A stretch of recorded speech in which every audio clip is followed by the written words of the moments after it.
ಕ್ರಿಸ್ತನನ್ನು ಪ್ರತಿಫಲಿಸುವಂತೆ ನಿಮ್ಮ ಆತ್ಮಗಳನ್ನು ವಾಕ್ಯದಲ್ಲಿ ಬಲಪಡಿಸುವ ಅನುದಿನದ ಧ್ಯಾನ.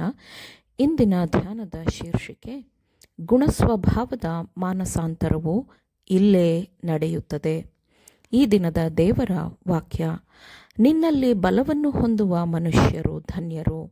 ಕೀರ್ತನೆಗಳು 84ನೇ ಅಧ್ಯಾಯ 5ನೇ ವಚನ.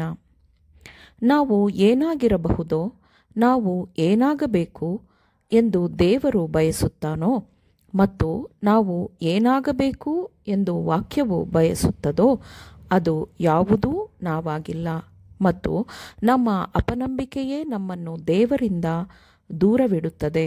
ಯಾಕೆಂದರೆ ಯಾವ ಸಮಯದಲ್ಲಿಯಾದರೂ ನಾವು ನಮ್ಮ ಆತ್ಮಗಳನ್ನು ಆತನ ಕಡೆಗೆ ಎತ್ತಿ ಆತನಿಂದ ಕೃಪೆಯನ್ನು ಬಲವನ್ನು ಹೊಂದಬಹುದು.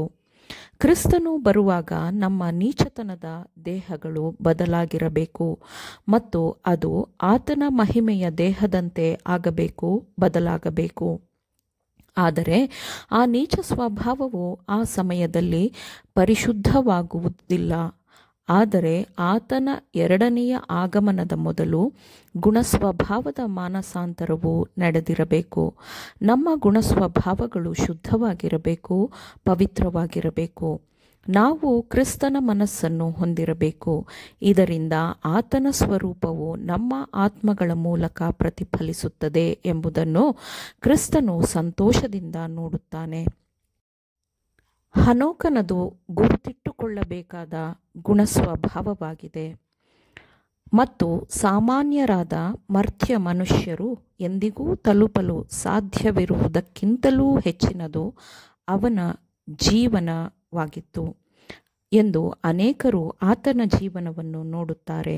ಆದರೆ ಹನೋಕನ ಜೀವನ ಮತ್ತು ಗುಣಸ್ವಭಾವವು ಎಷ್ಟು ಪವಿತ್ರವಾಗಿತ್ತೆಂದರೆ ಅವನು ಮರಣವನ್ನು ನೋಡದೆ ಪರಲೋಕಕ್ಕೆ ಏರಿಸಲ್ಪಟ್ಟನು.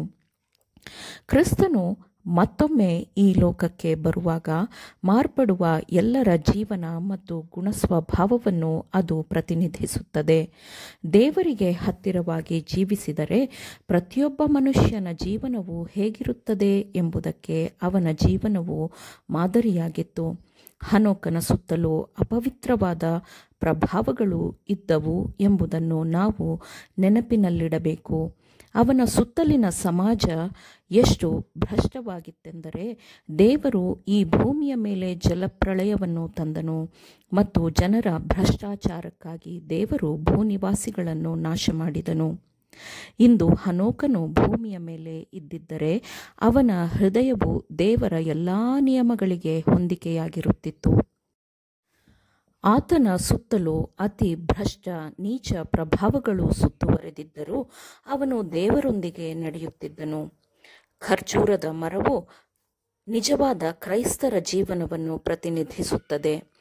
ಅದು ಸುಡುವ ಮರಳು ಭೂಮಿಯ ಮಧ್ಯದಲ್ಲಿ ದೃಢವಾಗಿ ನಿಂತಿರುತ್ತದೆ ಮತ್ತು ಅದು ಸಾಯುವುದಿಲ್ಲ, ಏಕೆಂದರೆ ಅದು ಭೂಮಿಯ ಕೆಳಗಿನ ಬುಗ್ಗೆಗಳಿಂದ ಪೋಷಣೆಯನ್ನು ಪಡೆಯುತ್ತದೆ. ಐಗುಪ್ತ ದೇಶದಲ್ಲಿ ಪಾಪ, ಧರ್ಮಭ್ರಷ್ಟತೆ ಮತ್ತು ಭ್ರಷ್ಟ ಪ್ರಭಾವಗಳು, ವಿಗ್ರಹಾರಾಧಕರು ಇವೆಲ್ಲವೂ ಯೋಸೇಫನನ್ನು ಸುತ್ತುವರೆದಿದ್ದರು. ಯೋಸೇಫನು ತನ್ನ ಸಮಗ್ರತೆಯನ್ನು ಉಳಿಸಿಕೊಂಡನು. ಸದ್ಗುಣದ ಮಾರ್ಗದಿಂದ ದೂರ ಸರಿಯಲು ಅವನು ಪ್ರಚೋದಿಸಲ್ಪಟ್ಟಾಗ, ನಾನು ಇಂಥ ಮಹಾ ದುಷ್ಕೃತ್ಯವನ್ನು ನಡೆಸಿ ದೇವರಿಗೆ ವಿರುದ್ಧವಾಗಿ ಹೇಗೆ ಪಾಪ ಮಾಡಲಿ ಎಂಬುದು ಅವನ ಉತ್ತರವಾಗಿತ್ತು. ಹನೋಕನು, ಯೋಸೇಫನು ಮತ್ತು ದಾನಿಯೇಲನು ಎಲ್ಲರೂ ಅನಂತ ಬಲವನ್ನು ಹೊಂದಿದವನ ಮೇಲೆ ಅವಲಂಬಿತರಾಗಿದ್ದರು ಮತ್ತು ಈ ಪ್ರಸ್ತುತ ನಮ್ಮ ದಿನಗಳಲ್ಲಿ ಕ್ರೈಸ್ತರು ಅನುಸರಿಸಬೇಕಾದ ಏಕೈಕ ಸುರಕ್ಷಿತವಾದ ಮಾರ್ಗ ಇದೇ ಆಗಿದೆ. ಗುರುತಿಸಲ್ಪಡುವ ಈ ಮನುಷ್ಯರ ಜೀವನವು ದೇವರಲ್ಲಿ ಕ್ರಿಸ್ತನೊಂದಿಗೆ ಮರೆ ಮಾಡಲ್ಪಟ್ಟಿದೆ. ಅವರು ದೇವರಿಗೆ ನಿಷ್ಠರಾಗಿದ್ದರು. ದುಷ್ಟತೆಯ ಮಧ್ಯದಲ್ಲಿ ಅವರು ಶುದ್ಧರಾಗಿದ್ದರು. ನಾಸ್ತಿಕತೆ ಮತ್ತು ವಿಗ್ರಹಾರಾಧನೆಯೊಂದಿಗೆ ಅವರು ಸಂಪರ್ಕಕ್ಕೆ ಬಂದಾಗಲೂ ಅವರು ಭಕ್ತಿಪೂರ್ಣರಾಗಿದ್ದರು ಮತ್ತು ಉತ್ಸಾಹಭರಿತರಾಗಿದ್ದರು. ದೈವಿಕ ಕೃಪೆಯ ಅನುಗ್ರಹದ ಮೂಲಕ ಅವರು ಶುದ್ಧವಾದ, ಪವಿತ್ರವಾದ ಗುಣಸ್ವಭಾವದ ಬೆಳವಣಿಗೆಗೆ ಅನುಕೂಲಕರವಾದ ಗುಣಗಳನ್ನು ಮಾತ್ರ ಬೆಳೆಸಿಕೊಂಡರು.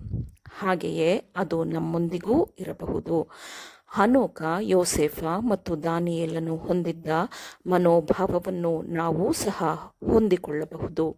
ನಾವು ಸಹ ಆ ಒಂದು ಶಕ್ತಿಯ ಮೂಲದಿಂದಲೇ ಬಲವನ್ನು ಹೊಂದಬಹುದು. ಅವರ ರೀತಿಯ ಸ್ವಾರ್ಥ ನಿರಾಕರಣೆಯ ಬಲವನ್ನು ನಾವು ಹೊಂದಬಹುದು ಮತ್ತು ಅದೇ ರೀತಿಯ ಕೃಪೆಯ ಅನುಗ್ರಹಗಳು ನಮ್ಮ ಜೀವನದಲ್ಲಿ ಪ್ರಕಾಶಿಸುತ್ತದೆ. ಆಮೇನ್. ದೇವರ ವಾಕ್ಯಗಳನ್ನು ಶ್ರದ್ಧೆಯಿಂದ ಆಲಿಸುವವರು ಮಾತ್ರವೇ ಆಗಿರದೆ ಪಾಲಿಸುವವರು ಆಗಬೇಕೆಂದು ನಿಮ್ಮನ್ನು ಉತ್ತೇಜಿಸುತ್ತೇನೆ. ಪರಿಶುದ್ಧಾತ್ಮನ ಸಹಾಯದಿಂದ ಆಲಿಸಿದ ನಿಮ್ಮೆಲ್ಲರಿಗೂ ಧನ್ಯವಾದಗಳು. ಮತ್ತೆ ದೈನಂದಿನ ಧ್ಯಾನಕ್ಕಾಗಿ ನಾಳೆ ಸಂಧಿಸೋಣ. ಆಮೇನ್.